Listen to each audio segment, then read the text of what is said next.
we go. Tonight is 3T's Thursday. I'm going to talk to you about the 4 types of tenants. Lessons from the trenches.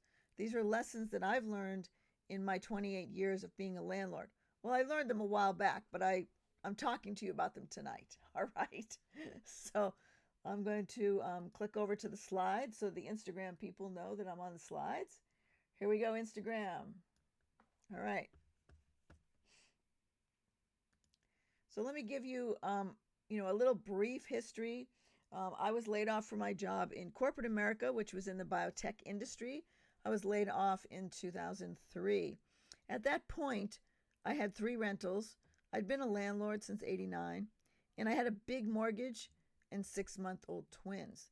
Now, I'll have to say that those 3 rentals were properties that I had bought to live in, so they weren't properties that I bought, quote unquote, as a deal, like you would if you're trying to compile a bunch of rentals. They're just things I lived in and I kept. So my policy is buy it, never sell it.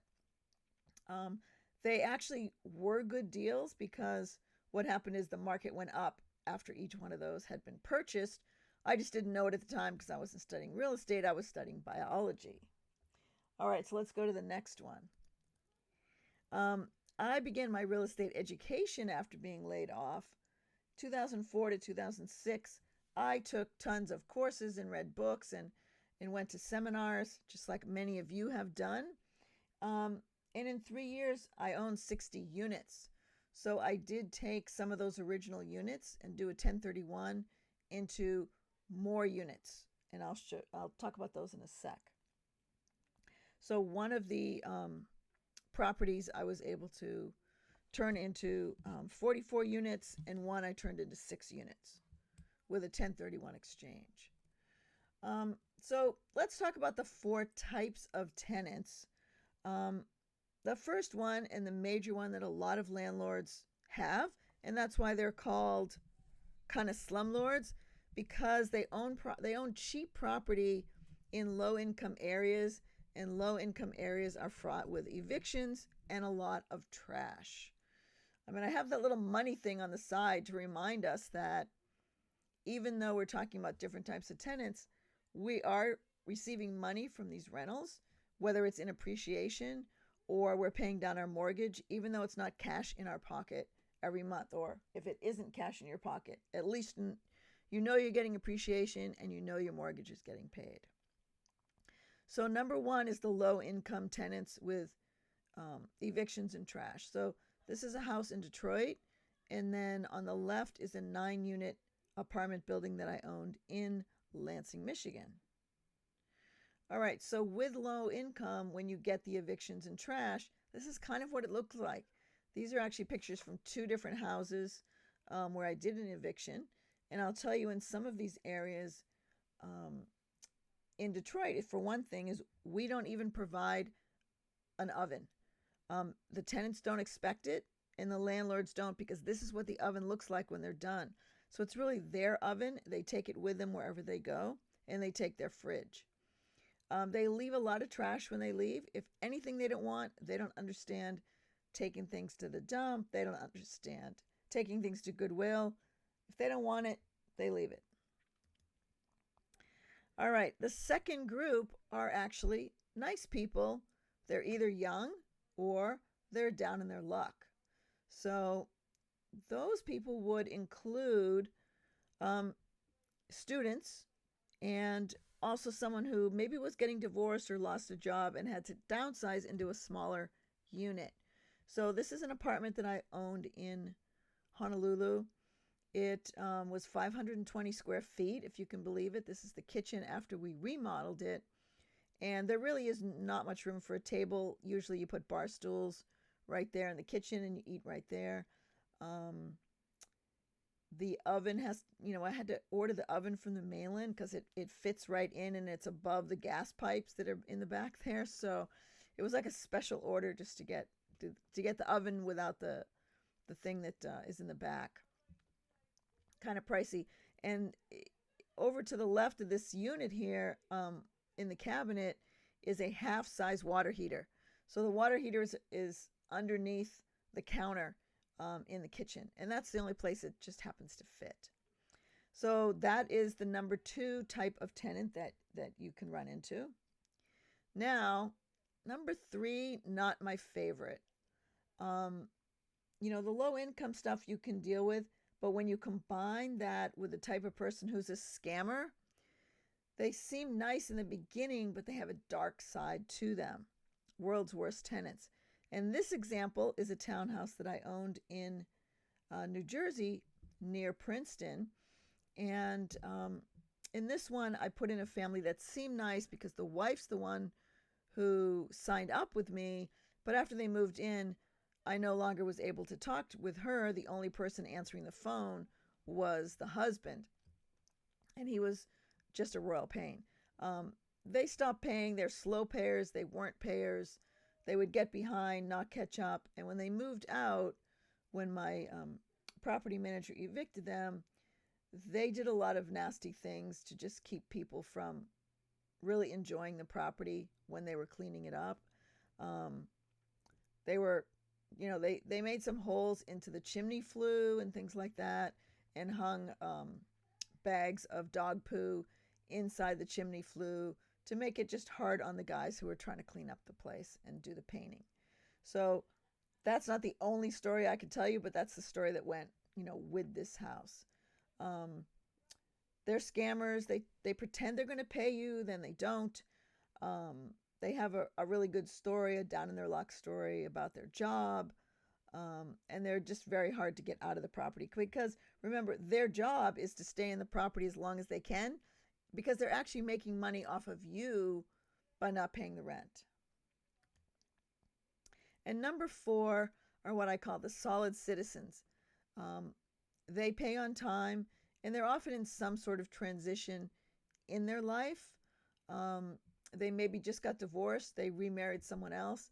This is a townhome that I own locally in Southern California, and it's just a really nice property. And when I go into this property, mostly to have, the chimney inspection or a termite inspection that the HOA requires, the furniture in there is gorgeous. These people keep it up really well. It looks like a model home, and they have really good jobs, and those are the kind of tenants that you want to aspire to. Unfortunately, those aren't the cheapest properties when you start out trying to buy rentals. And because of that, what you end up doing is getting a bunch of these properties and then trying to pay them down. But your end goal is to end up with properties like this. Well, this was actually a nice property. I just got a bad tenant. But your end goal is to get properties like this that you can put really nice tenants in. And it just makes your life so much easier. All right, I'm going to check my what number I'm on. Okay, I got one more slide in this section. So tonight I'm going to talk about how to find good tenants, just about tenants, not about the other steps. And if you are a landlord, as you can see by that chart on the right, the important things you need to be a landlord are some skills and some credit. Not as much cash, but you definitely need those skills.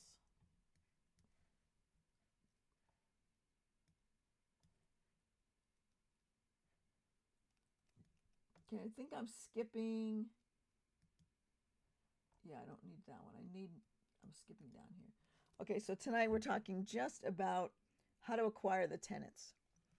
So step number 4 in this larger broadcast is just about the tenants. And I'll talk about the other steps on how to find the property on other nights, but I want to focus on tenants tonight. So there's 2 documents that I use when I'm signing up a tenant. One is a rental binder deposit, and one is the application. So you collect the application first, but if they want to make a deposit before they're moving in, I always give them a deposit receipt. That way they don't have a lease that says they're entitled to be in the property. They only have a deposit receipt. So I'm a little bit different than other landlords like that.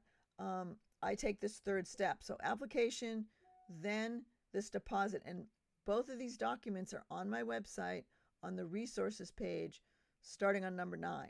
So you can go to that anytime. Those resources are there all the time. Let me give myself a little bit of room here. So how to find good tenants.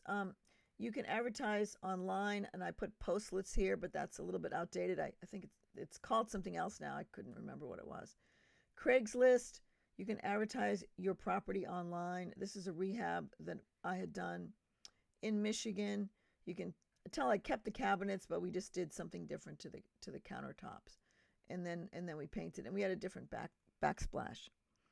So how you advertise depends on the market, and it depends on the type of tenants that you're looking for in that market.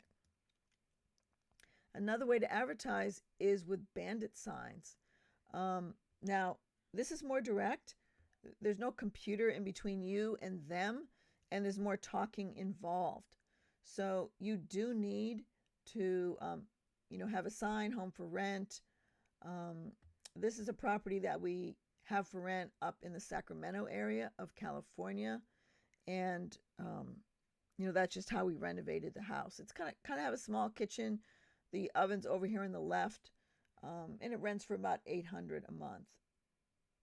$850, maybe it's $1,000. I can't remember. Okay, so another way to find good tenants.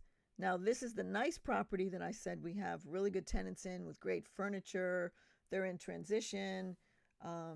They have good jobs. Is we have open houses. And with open houses, I can screen those tenants and see who I like, who they come with, what their car looks like.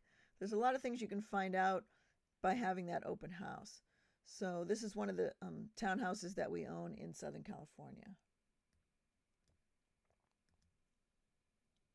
So here's some of the steps that you can do. And on the right, this is not one of my rentals, but it's in my local area. It's a flip that we did back in 2011. And that's just how we redid the fireplace. That was the old school 60s fireplace, and this is what the new one looks like.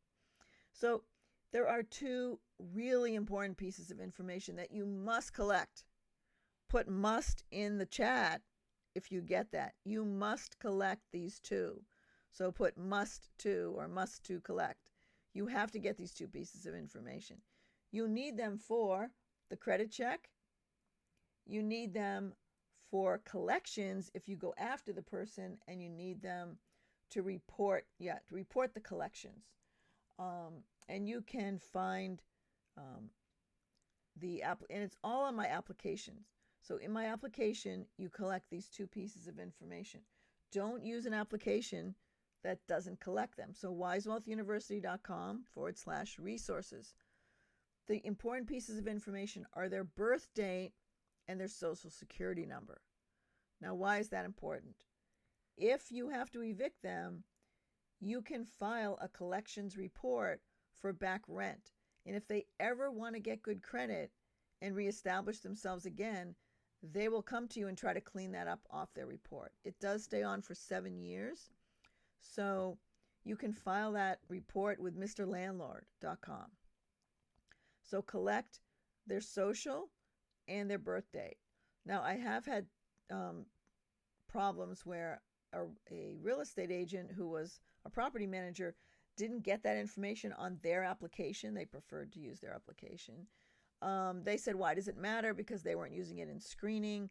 And I said, it does, because I want to use the collections. And sometimes you can get money back even years later because they definitely wanted to clean up their credit. So remember to get those. Okay, so what's another way that you can, a step you can take when you find good tenants, is that's the binder deposit I was talking to you about, and that's also on my resource page. Why do I need this? I need that for security as well as collections. And if there's any time delay, it helps you collect that deposit, and there's no confusion about deposits and rent being combined. If there's any time delay between when they make the deposit and when they're going to move in, it's best to give them this binder deposit, which binds them and lets them know that you already have the deposit. And also I've used it on out-of-state rentals where if I just didn't have a good property manager at the time, I was able to use the binder deposit.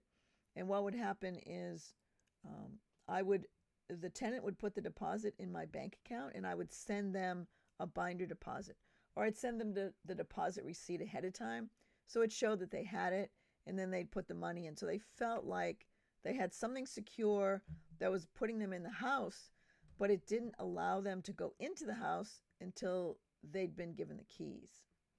So that's why we did it, so that they couldn't claim to the cops that they had a signed lease from me, because they didn't. They only had a binder deposit. So that was really important. So here's the order of how you would go about finding a good tenant. And these are pictures from 2 of my rentals, also in Michigan. That's a broken window in the bottom one, and that's one of the stoves that they left that wasn't too bad. I really don't keep any stoves in my houses anymore, at least in that part of the country. So the first thing you do is advertise. The second is you showing it. And the third is collect the application. And there's an application fee on there so you can run a credit check. And you're going to run the credit check by having an account with Mr. Landlord. There is no monthly fee for the account. You only pay when you run the credit check. So you can have an account open for 2 years with them and not use it until you need to go and not pay for anything till you need to run your next credit check. You definitely call their references. Their current landlord is going to give you a rosy picture, so I always call the landlord before that.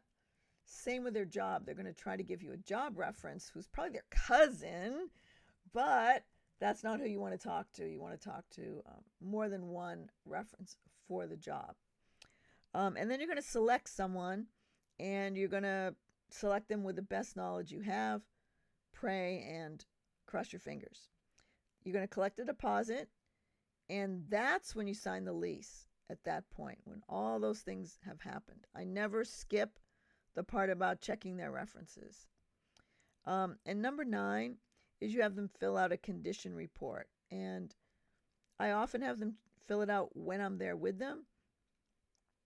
If you leave it with them, it's often that they don't turn it back in, and then you don't have any proof of what condition the property was in.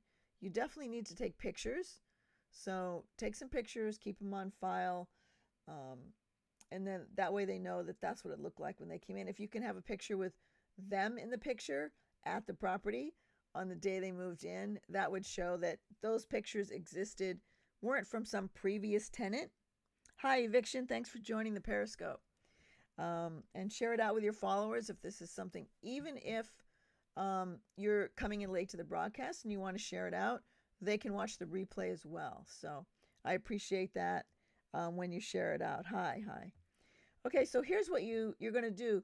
I didn't show a picture of the low-income tenants. I'm just showing kind of the young couple, the ones that are in transition, and then the professional tenants. And then the low income and trash one would be in this corner. I didn't have really a good picture to represent them at the time.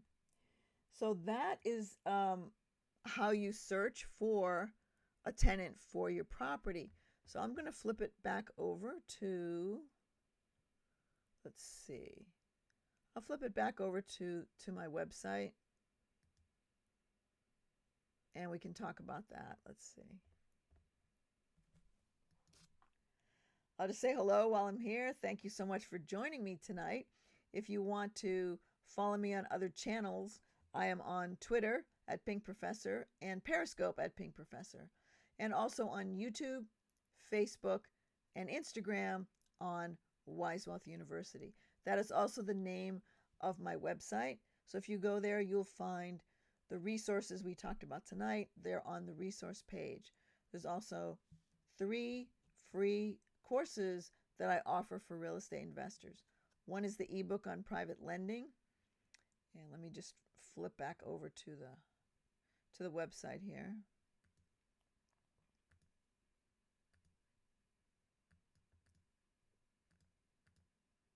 Trying to get it up here. Okay. So there we go. All right. So there's the private lending ebook.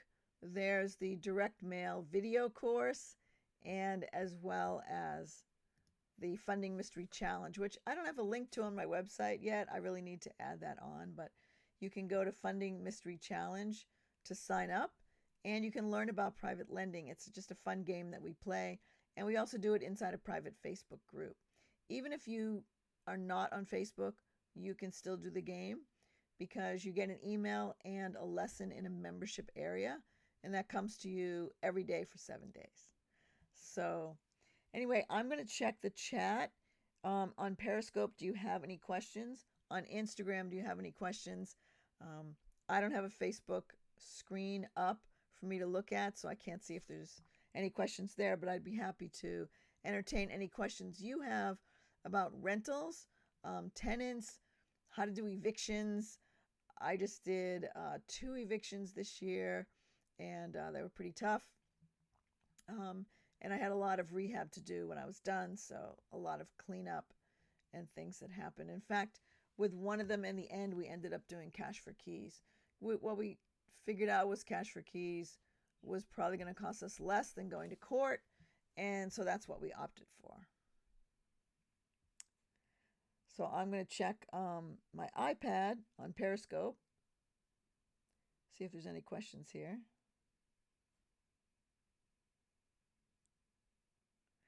No questions on Instagram. I don't see anything on Periscope. YouTube, I don't know if I have you guys up. I think I can switch to YouTube. And I'll switch over to my live stream. And there may be comments there as well.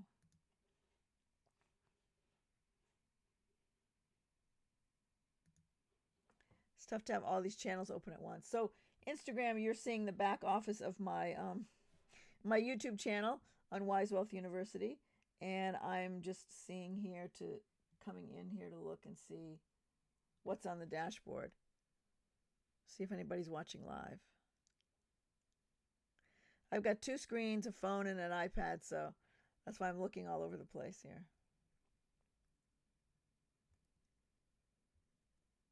Everything's loading up. All right, no comments. So, eviction. Okay, what was the reason for the eviction?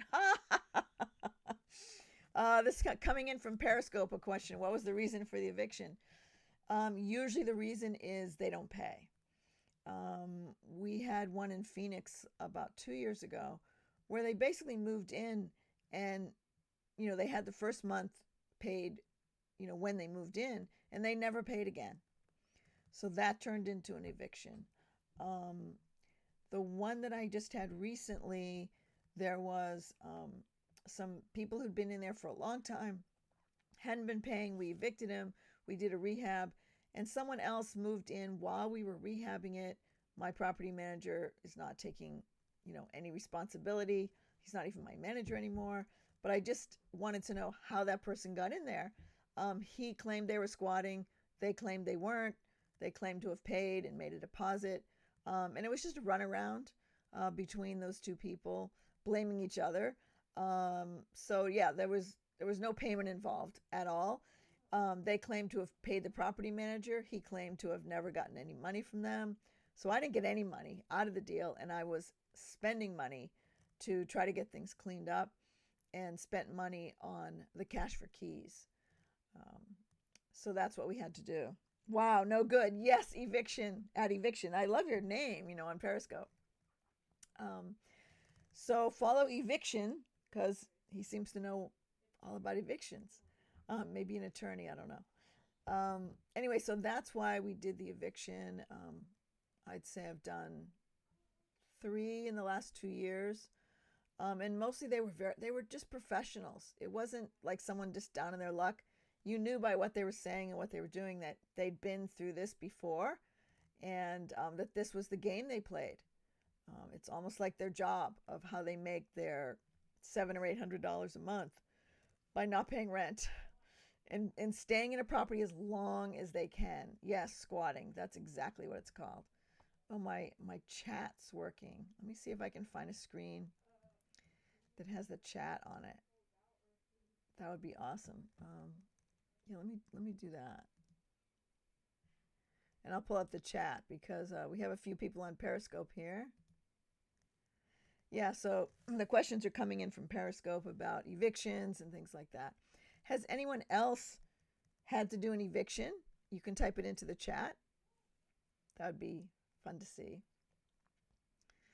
Or you know what we'll do? Type into the chat a number if you have rentals or if you've had any in the past. So like 1, 2, 3, 10, whatever. In fact, since I'm watching my own Periscope, I'll type in me. Okay. Yeah, put in your question for sure. So yeah, that was the most I had at any one time was the 60. I know this chat box is really small. Let's see if I can.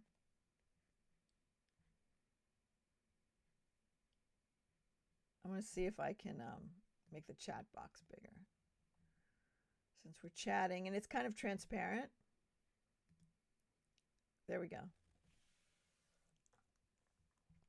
So yeah, if you have any questions about, I hate it when they answer. I'm not sure what UD means though. Eviction. Can you tell me? I hate it when they answer the UD. Yeah, we had the one in Phoenix, and you have to be aware of the state laws, the county laws. So the one in Phoenix, they'll come and lock them out, but they give them a warning. Unlawful detainer. Exactly. I hate it when they answer the unlawful detainer. Oh, and that means they actually come to court and complain about you. I know, it's crazy. This person didn't come. They didn't come. They were contacted by the cops, and they said, we're going to do a lockout. And then that's when I found out about, another law that they have in Phoenix, because most of our tenants there had always just left, because they didn't want to be involved with the court system. Because some of them were, they might have been, someone in the family was probably illegal, who knows, but they didn't want to go to court. But this person was professional. They didn't go, and then, yeah, they claim it's uninhabitable. Exactly. That is a terrible thing to do because it's kind of uninhabitable because they made a mess, right? So our tenant in Phoenix never got the water turned on because they had a previous problem with the water department. So they couldn't pay for water. So they were just like buying water in, gallon jugs and putting it down the toilet. Unfortunately, that house had a pool, and I would never do that again. So the pool was a mess because, of course, they never had the water on. It just evaporated.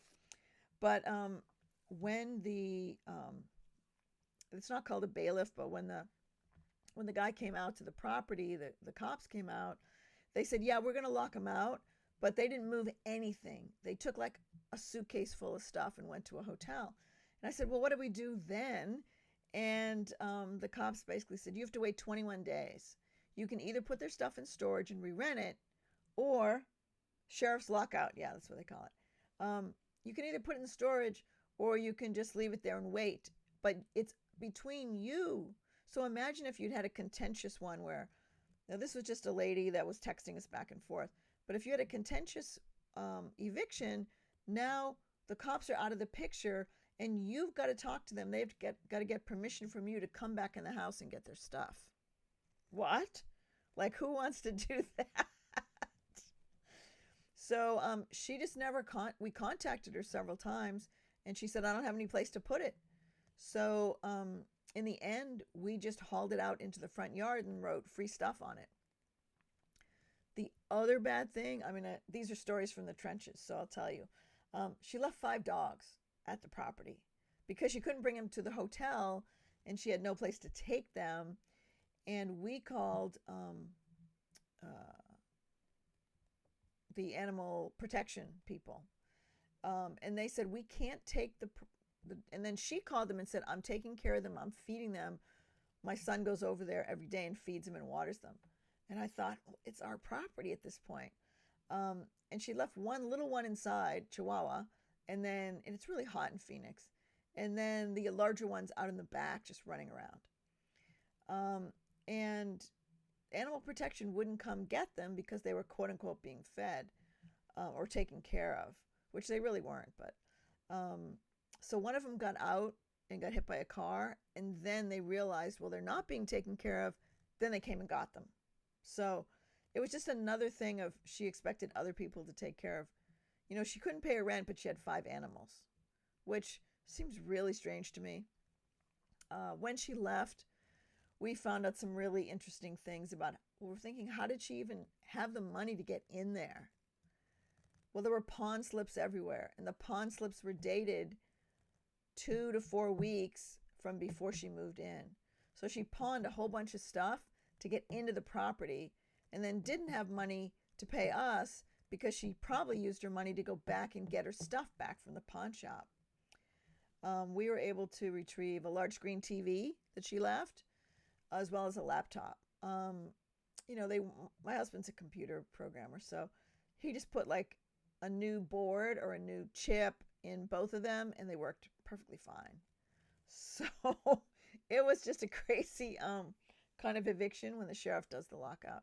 Now, in Michigan and some other states on the East Coast, what's interesting about that is that you've got to pay the bailiff to, I've got like an itch here. You have to pay the bailiff to get the people's stuff out. So when you think you've done the eviction and you're done, you've got to pay the bailiff. It's like $75 per room just to take their stuff out in the street.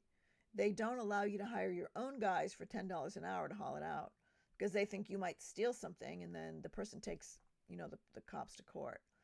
So you have to pay the bailiff, and it's double. It's $150 for the basement because there's usually more stuff down there. And they haul it all out into the street.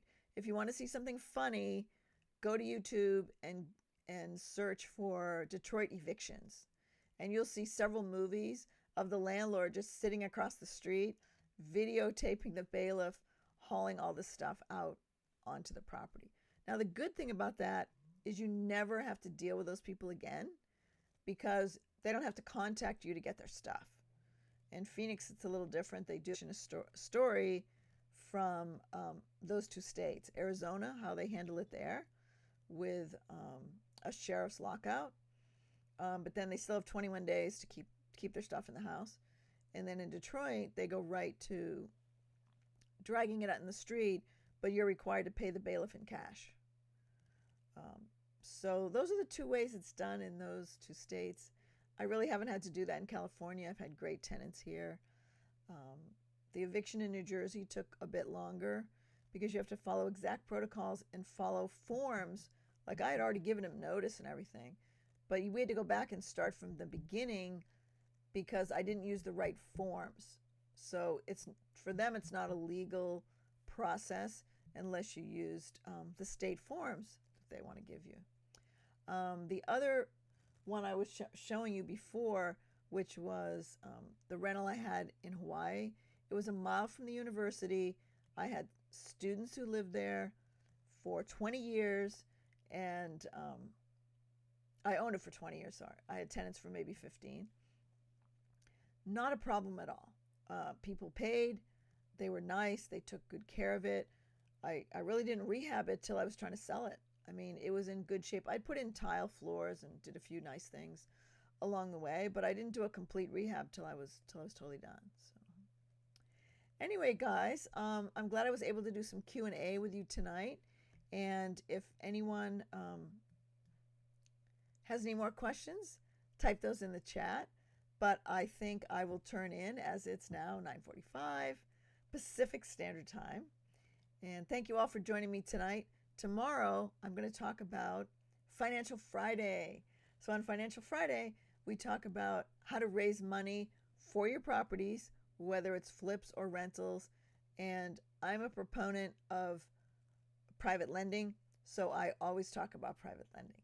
So join me tomorrow, I think probably earlier afternoon, not early, but by 4 or 5, around 5 probably, because I have sort of an outdoor patio party. It's going to be cold, but to go to at 6 or at 5. Otherwise, I'll just come and talk to you with my wine glass about 7, and we'll talk about private lending then. So thank you all for joining me. I really appreciate you coming and spending your time with me. I know you have lots of other places you can go and places where you can get education, but I appreciate you spending some time this evening with me. Thank you for being on Periscope, YouTube, Facebook, and Instagram. So thank you very much, and you guys have a great evening. Good night.